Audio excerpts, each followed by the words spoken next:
When you turn on the television or any other device to watch your favorite episodes on the History Channel, you are most certainly not thinking about a scandal that is affecting the pay television network.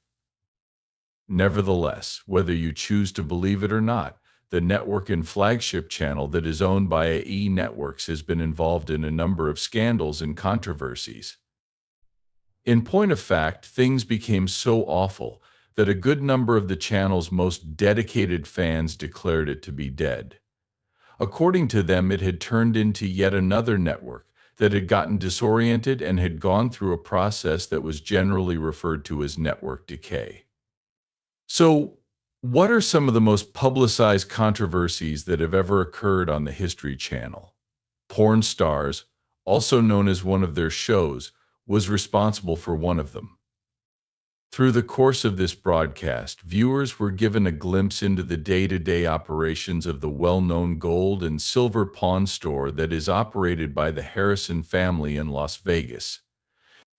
The program, which started airing on History in 2009, has proven to be one of the most successful shows that the network has ever shown. On the other hand, as the show gained more popularity, the producers and the Harrison family came under fire for allegedly distorting the truth about how things actually operate.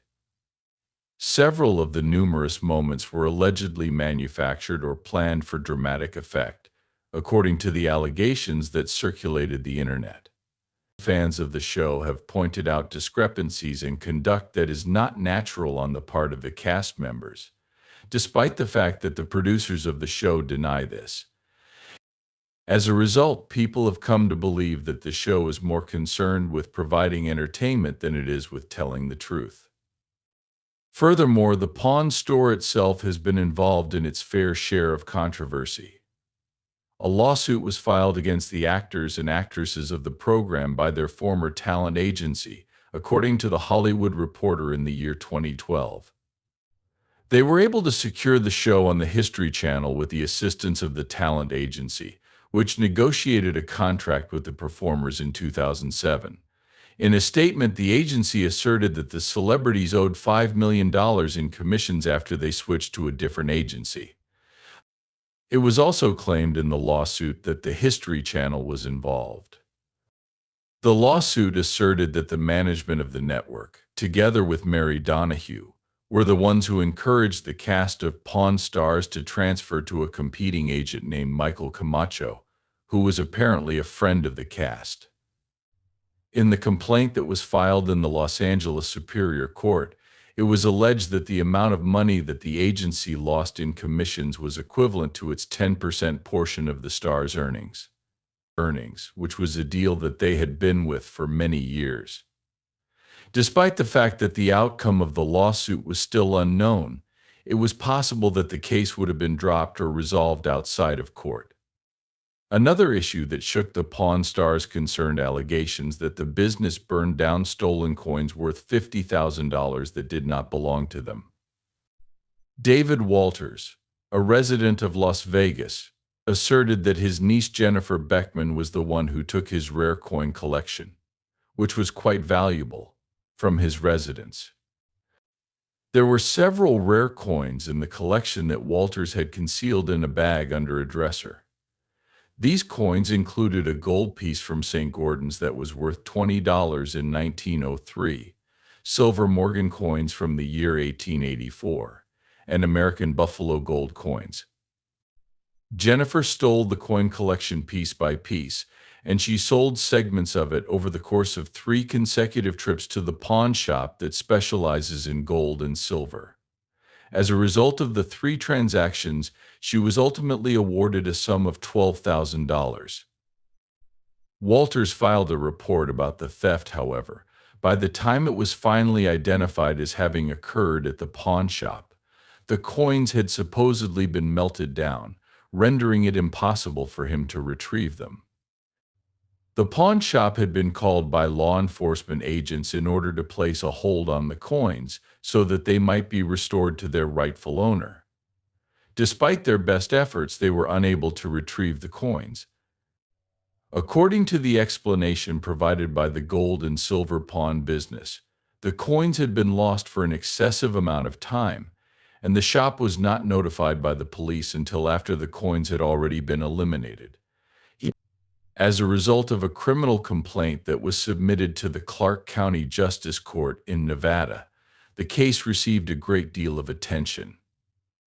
Despite the fact that the shop had gained a significant amount of notoriety, the fact that it played a part in this tragedy raised doubts about the procedures that it followed. Despite the fact that you might believe that these scandals have nothing to do with the History Channel, they do. This is due to the fact that, in addition to that, Rick and Corey Harrison, who work at the business, were reportedly fined by the police for damaging their campsite in Glamis. Thanksgiving weekend in California during the holiday season. Not only did this happen, but it was not the only time that the stars of the show would run into trouble with the law, which was a terrible reflection on history. The most significant one was when Chumlee, a star on Porn Stars 2, was taken into custody following a search warrant executed at his residence in Las Vegas. At least one firearm and illegal drugs were discovered by the police. In light of the fact that Chumlee's life had already taken a dramatic turn earlier that year, when he was accused of sexual assault, the news came as a complete surprise to his followers. During the month of March, he was taken into custody after the police issued a warrant in connection with a sexual assault case that was reported by an unidentified lady who claimed that Chumlee sexually harassed her. According to the Morning Ledger, the woman who implicated Chumlee was also a co-worker at the gold and silver porn business. This information was provided by the Morning Ledger. As a result of the fact that her name was not disclosed, it was not known if she had participated in Porn Stars or worked in the background. The fact that she worked there, however, indicated that the claimed assault took place in the convenience store. However, because there was no security film or witnesses to support or deny the claims, Chumlee was not charged or arrested for the sex crime allegation, and all charges were withdrawn in that case. These circumstances led to the dismissal of all charges. According to sources, the police eventually discovered a small armory of firearms, a plastic bag containing 1 gallon of marijuana, and a gallon of marijuana. During yet another raid, Chumlee's residence was found to have a tiny quantity of methamphetamine in addition to anxiety medicine.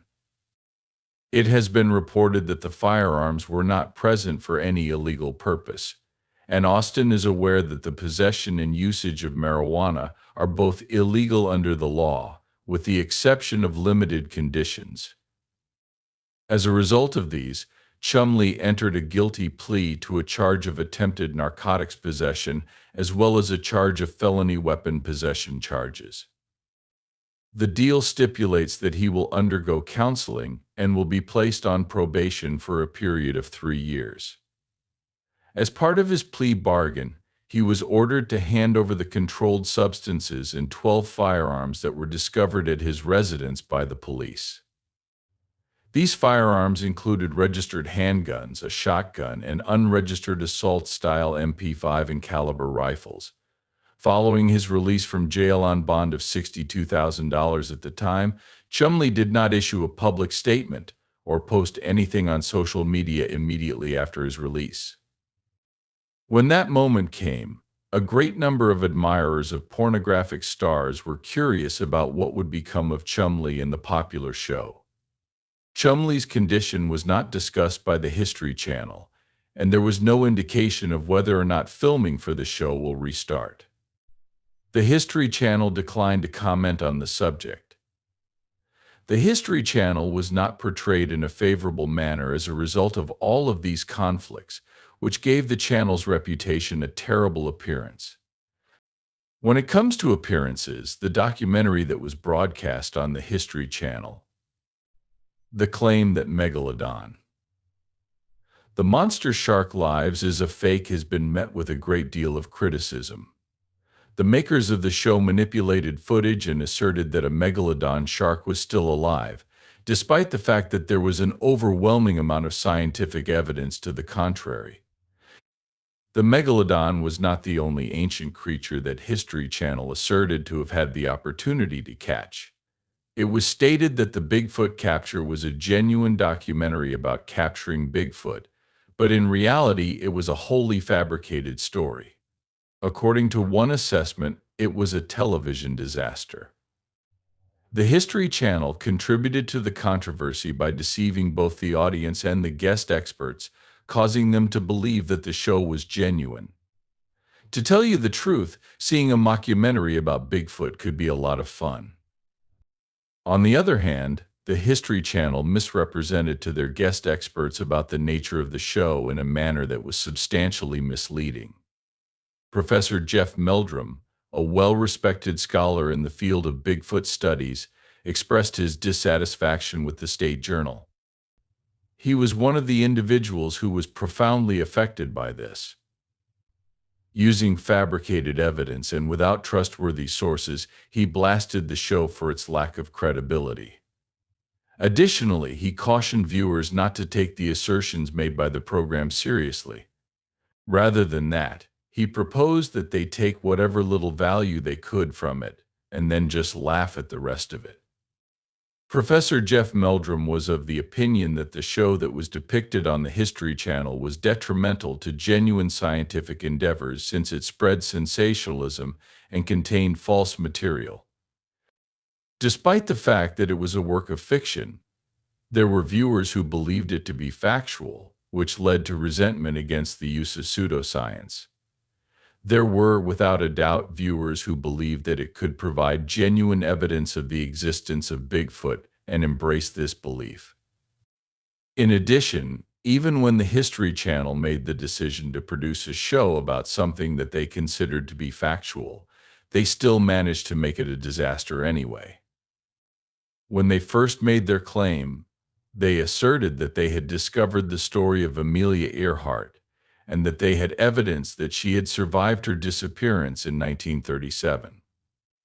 In their documentary, they suggested that Amelia Earhart might have survived the accident and lived in the Marshall Islands for a number of years that followed. The program gave the impression that the administration had concealed this information. Both excitement and attention were generated as a result of this allegation. On the other hand, the investigation team known as Code Yellow spent more time looking into the questionable photographs and discovered that they were shot 2 years before the disappearance of the famed pilot. They made use of the fact that the photographs had dulled over the course of time, which made it more difficult to authenticate. To tell you the truth, even if the photograph had been sufficiently clear, it would not have been sufficient to substantiate the allegation that she survived the accident. As a consequence of this, the documentary was shown to be a fabrication. Once more, this was a nonsensical use of everyone's time. When they weren't making up stories, the stars of the History Channel were getting into legal trouble around the same time. The Ice Road Truckers reality show is one of the most popular shows that can be found on the History Channel. A particular emphasis is placed on the hazardous nature of the labor that truck drivers do in the icy conditions of Canada and Alaska. This show shows the difficulties that arise while transporting goods over frozen roads, which frequently occur in the midst of severe weather conditions. Former Ice Road Truckers star Tim Zicker was entangled in a significant scandal after he became involved in the affair. Zicker, who made an appearance in the second season of the show, reportedly paid a lady who worked as an escort in Las Vegas for her services, as reported by CBS. The name of the lady is. That person is Lisa Cadotte, according to BBC News. When he accused her of stealing money from him, the situation became much more serious.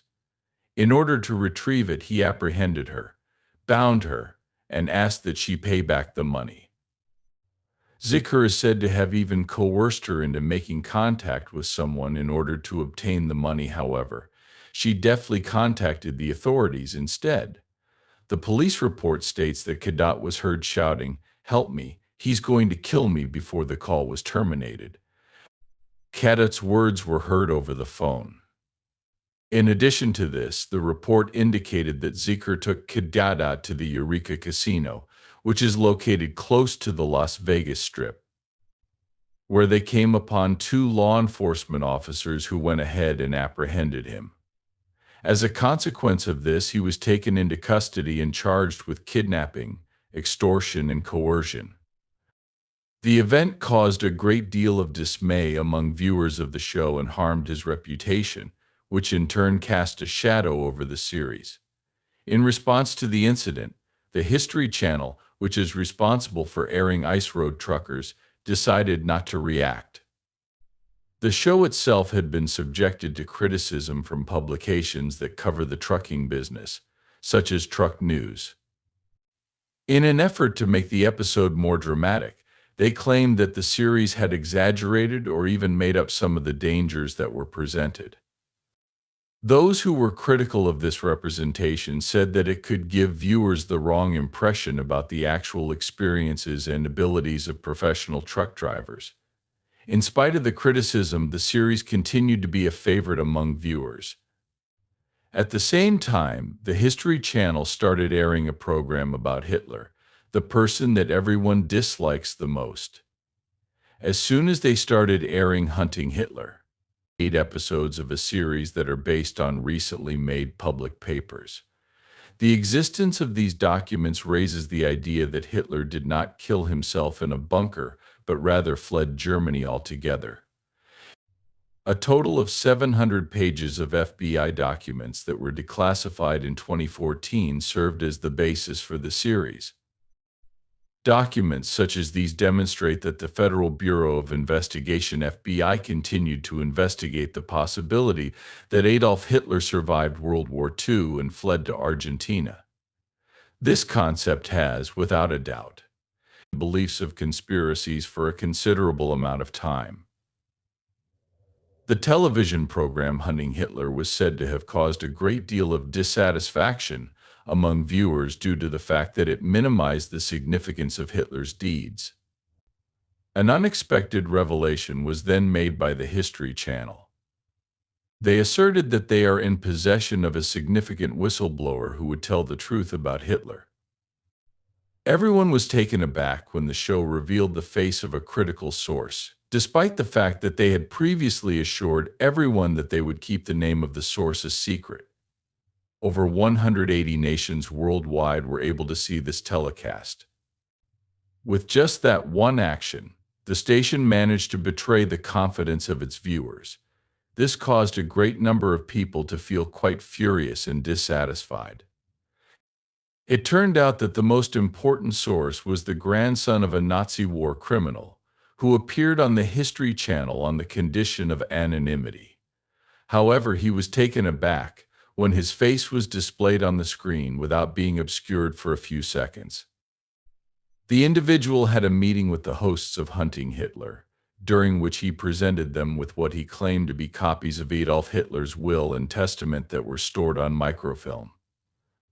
In one image, the man's identity was made abundantly evident, despite the fact that his face was obscured for the majority of his presence.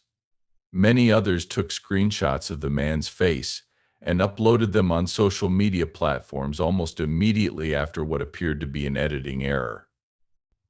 Numerous tweets were sent to history by its supporters in an effort to conceal the identity of the Nazi informant, eager to observe the legal ramifications of this situation.